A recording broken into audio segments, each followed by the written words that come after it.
নমস্কার বন্ধুরা, রোজকার ঘরকন্নার রান্নাঘরে নতুন একটা রেসিপিতে আপনাদের স্বাগত। আজ আমি রান্না করব থোড়ের ঘন্ট। একটা থোড় নিয়েছি, থোড়টাকে আমি ভালো করে ছাড়িয়ে কেটে ধুয়ে তাকে হলুদ জলে ভিজিয়ে রেখেছিলাম, তারপর নুন দিয়ে চটকে ধুয়ে নিয়েছি ভালো করে।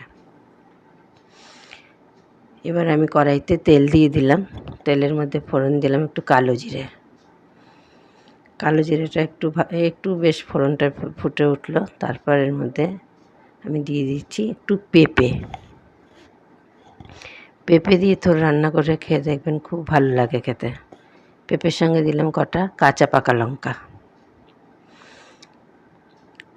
অনেকেই হয়তো থোড় অনেক রকমভাবে খান, এইভাবে পেঁপে দিয়ে রান্না করে খেয়ে দেখবেন, এটাও খেতে বেশ ভালো লাগে।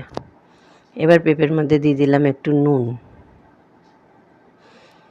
এই নুন দিয়ে পেঁপেটা একটু ভাজা ভাজা হলো, তার মধ্যে দিয়ে দিলাম থোড়গুলো আমি কিন্তু নুন দিয়ে চটকে রেখেছিলাম, অল্পই নুন দিয়েছি, দিয়ে চটকে রেখে দিয়েছি। এবার থোড়টার মধ্যে আমি একটু হলুদ গুঁড়ো দিয়ে দেবো। এই হলুদ গুঁড়ো দিয়ে থোড়টাকে ভালো করে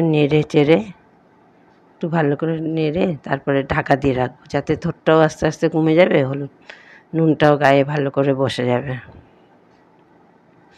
থোড় খাওয়া স্বাস্থ্যের পক্ষে অনেক ভালো, সবাই ছোট বড় সবাই খেতে পারি আমরা। থোড়টা খেলে সবারই উপকার হয়। দেখুন, থোড়টা ঢাকা দিয়ে দিয়েছিলাম, থোড়টা দিয়ে বেশ একটু অল্প জল বেরিয়েছে, আর নুন হলুদটা দিয়ে একদম মিশে গেছে থোড়ের সঙ্গে। এবার আমি এর মধ্যে অল্প একটু জল দিয়ে দেব, পেঁপেটা থোড়টা আরও ভালো করে গলে যাবে। দিয়ে এবার আমি এটাকে ঢাকা দিয়ে আবার ভালো করে সেদ্ধ হতে দেব।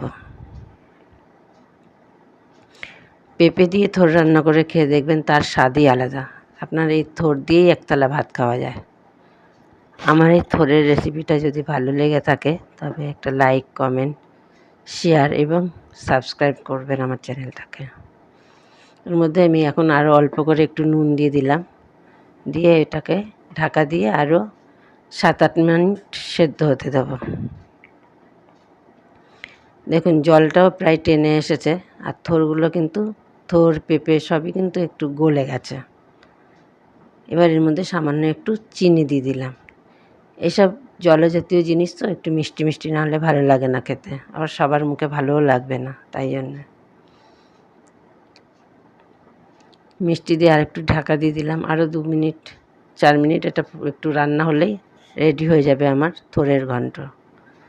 দেখুন, সব জলটাও টেনে গেছে, থোড়টাও আমার রান্না হয়ে এসেছে, একদম গলে গেছে, পেঁপের সঙ্গে থোড়ের সঙ্গে ভালো করে মিশেও গেছে।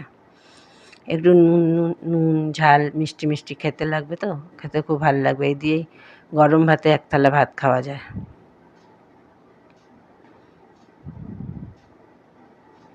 এখন থোড়ের কালারটাও কি সুন্দর এসেছে। রেডি হয়ে গেছে আমার থোড়ের ঘন্ট। এবার আমি এটাকে একটা সার্ভিং বলে নামিয়ে নেব। রেডি আমার থোড়ের ঘন্ট। আমার এই ভিডিওটা দেখার জন্য ধন্যবাদ বন্ধুরা।